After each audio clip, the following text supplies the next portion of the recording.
I think black people have this may ruffle some feathers, but I don't give a fuck.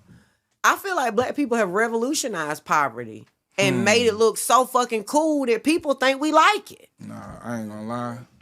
I think that black people have made That's a poverty fucking look bar. so cool that people think we fucking like it, bro. We don't like it. We're just making the best of it. Even the trauma that come from it, niggas aspire to it. Like niggas want to be a tough nigga. You don't realize this nigga ain't tough. This nigga just watched his daddy die and his mama on drugs and like his life. That nigga traumatized. That nigga got PTSD. He ain't tough, but he got he's traumatized, and to the point where a nigga could grow up in a home like this and aspire to be from the projects. It's because, unfortunately, people think that blackness is tied to poverty.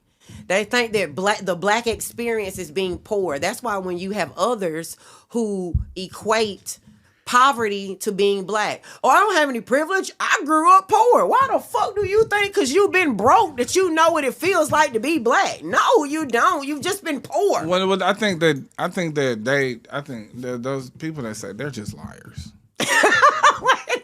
It's just like cut I think that, like I said, we've made poverty look so easy and so cool that they think that it's we synonymous. just are cool. You're not gonna take the cool. You're not gonna take the rhythm. Is for the cool. Yeah, you're not gonna take the rhythm out of black people's steps. You're not gonna keep black people quiet. I think we're always gonna be too loud when we were never meant to be heard. Too, and you're never gonna stop us from being creative. So we're gonna find ways to express. And it, just as much as you're gonna have somebody that is gonna be critical of America, you're gonna have somebody that celebrate their neighborhood. Correct. And both things exist. And I think that you get into glorification when you got record labels pretty much creating a blueprint for what our music should be. Right. And they putting it in a spreadsheet. This does well and this does well. And they got a checklist. And they got a checklist and these words have to be mentioned and this is the subject matter. And you're going to tell me blackness. And you're going to tell me. Please explain to me, who raised these people? What the is wrong with them? We are huge Trump supporters. If you didn't get the email on Monday, you're safe. And I'm like skipping down the halls, right? Like, I get to stay. Wednesday, late afternoon, I received a notice that I have an appointment, a Teams appointment with my supervisor on Friday at 9:00. So I knew that I wasn't safe anymore. You were skipping down the hall. You were so excited when you thought you were safe. You knew others were suffering and gonna suffer, but you knew you were safe. You were cool with it. Cutting costs and waste and fraud and we love that big picture. I love that big picture. My friends, we were excited about that because it is true. I could just picture you and your friends, glasses of cheap wine, just laughing over others and how others are going to get affected. The common theme is, we voted for this. You knew this was coming, but we didn't. Like, nobody that I've talked to understood the devastation that having this administration in office would do to our lives, but other people that we love and care about too within the Mid-Ohio Valley. There it is. It's only when you're affected that you actually feel bad about something. You don't have any regrets for everyone else. It's that you got affected. You're despicable. You're disgusting. How does it feel? It's hard. It's wrecking. Good. You ever hear somebody say that Black people weren't really affected by the Great Depression? We were not immune to the worst economic crisis the U.S. had seen up until that point. Not only were we affected, we were hit first. We were hit hardest. And we were left out of the recovery process. I'm going to talk about it because no one else is talking about it. Economic struggle right now is being rebranded as minimalism. Okay, and no one is talking about it. It's only being rebranded as minimalism to white people. Let me cook. White people currently are posting boldly things that black families used to be condemned, reported, and judged for, such as pallets, making pallets on the floor for their children, okay? Homes without traditional furniture in them, like you guys' boneless couches. You guys have mattresses on the floor, no box springs. You guys call it minimal living. Skipping meals or making meals that last 3 to 4 days and stretching them out. When black families used to do this and it was publicized, you guys called it neglect. Now when white people do it, you guys are calling it intentional living, intentional spending, minimalism, and minimizing things, only giving your child exactly what they need. And to be quite honest, this is not technically about minimalism.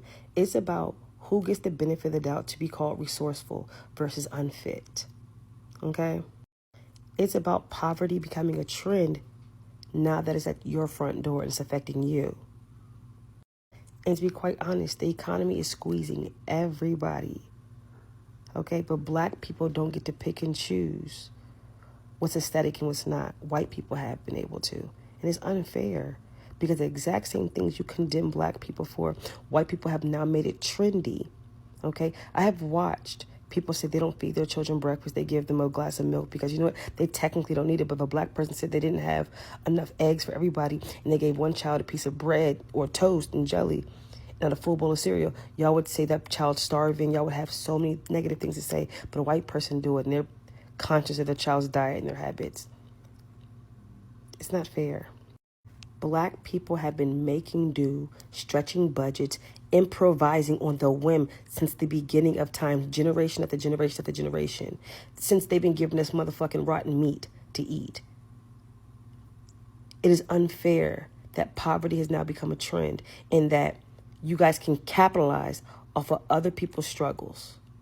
It is so weird because you guys just demonized us not too long ago.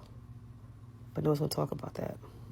So for a few years now, I have been slowly unlearning the anti-blackness that I grew up with. And so now, currently, I'm always trying to be a good ally. I'm a history teacher, and so I don't sugarcoat the past. I teach real stuff. I go into detail about that real stuff, even when it's ugly and even when it's uncomfortable. So, because of my love for history, I decided to look into my ancestry just to kind of see what I would find. So, I'm from Louisiana. My whole family's from Louisiana. So, I went into this just thinking it would be like regular folk type of history. You know, maybe an ancestor, like, I don't know, was a train conductor or something. Like, I wasn't thinking that anything would go wrong looking back into this. But the deeper I went into combing through this my ancestry, because I spent hours and I'm still going through it, I realized that my family, we have been in Louisiana for a long, long time. Like, I'm talking, I was seeing records from like New France, Louisiana Territory, like a long time. And eventually I traced us back to all the way up to Quebec and France. Like, that's how long we've been on this side of the Atlantic. And then the bad stuff starts to happen. I start finding records from the Civil War. And not just one, not two, but dozens of my ancestors were Confederate soldiers. I was looking through military records and it was just like boom, boom, boom. A lot of them were Confederate soldiers. And I was kind of expecting that, you know, if my family's been in Louisiana for so long, like, that was not a shocker to me. However, when I first saw it, I thought to myself, you know what, these people, you know, the wealthy slave owners were not the ones fighting this war. Maybe they were poor farmers, you know, not the people who were actually owning slaves. But no, that is not the case. Turns out I descend from one of the founding families of Pointe Coupee Parish, Louisiana. And if you know where that area is, that area historically had a lot of plantations. It's like right across the river from St. Francisville, where very famous plantations like the Myrtles and Rosedown are. And then I found census records, slave logs, overseer records. Like, one of my ancestors wrote to the governor of New France, you know, while it was still a French territory, asking for a militia to help stop a slave revolt. Like, stop a slave revolt because they owned slaves. Like, it was just one after the other. It felt like a gut punch, honestly. And I just sat there. I stared at my screen, just like reading this census over and over again. And like, I felt like sick. Like, I felt like I had watched someone that I knew do something really horrible. And to be completely honest, I felt the white guilt just pop up, like, out of nowhere. And the thing about this is that I'm not sharing this to get sympathy. I'm not sharing this to be like, oh, look what I found. I'm sharing it because while I'm doing this and while I'm uncovering this, something just clicked in my brain that made a lot of sense. And I've heard a lot of Black creators say this a lot, and people just aren't getting it. So who knows? Maybe you need to hear it from a white girl. But if you are white, and especially if you are from the South, please stop saying, well, my ancestors didn't own slaves. Because one, they probably did. And two, even if they didn't, they benefited from this system of slavery. Why do you think they fought so hard for it? So please don't use that excuse to check out of tough conversations about race and your own anti-Blackness. Lean into it. It's uncomfortable. It's gonna make you feel weird, but that's the point. So a lot of y'all are asking, this commercial was in the 90s. Why aren't Americans researching what's going on? I think it has to do with the lack of access to economic resources, the attack on education, just loss of critical thinking skills.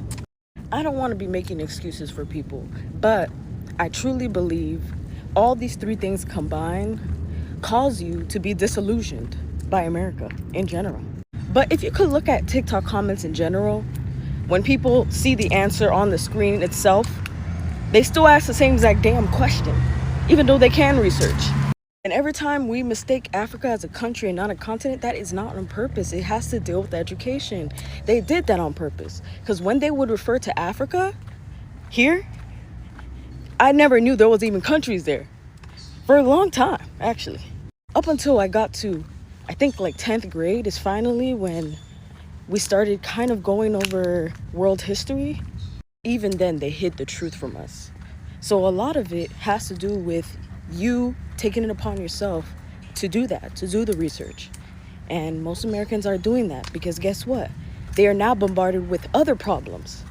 They ain't got no money. They don't got no food on the table. Does this excuse people from critical thinking skills? No.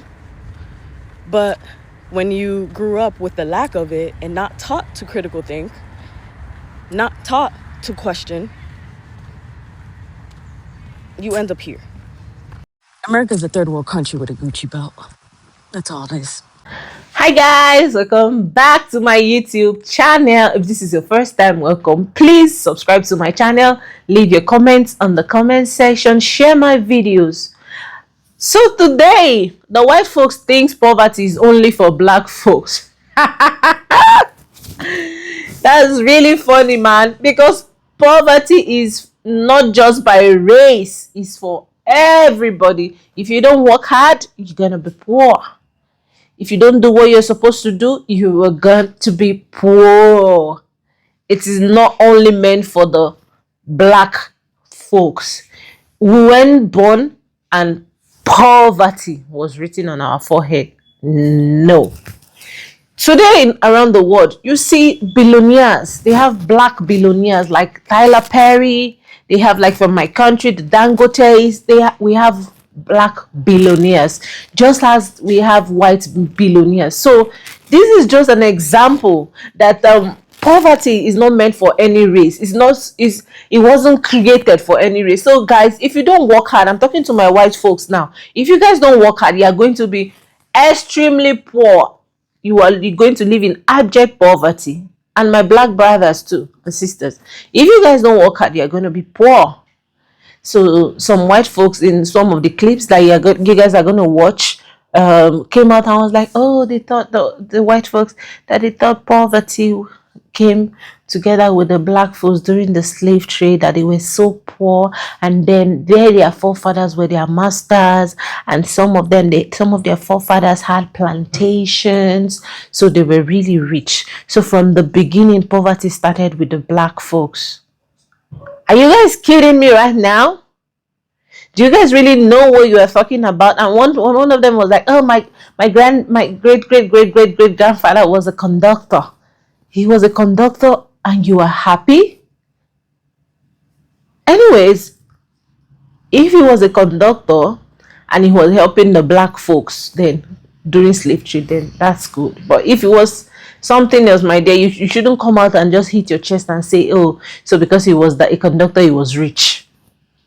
Poverty is for everyone. If you don't work hard, like I've said previously, you are going to be very poor. So open your ears, and I'm very sure you see so many homeless white folks, not just black folks. so many homeless white folks. So poverty is for everyone. So you guys just work hard, make your money, and don't stop the illusion that poverty is for the black people. No, poverty is for everybody. So thank you for watching today's episode. Please leave your comment on the comment section. Let's talk about it. Remember, this video is just for educational purpose. I stand to be corrected on any information that's wrong. Please, let's talk. Let this episode be interactive. So till next time, I see you on my next video.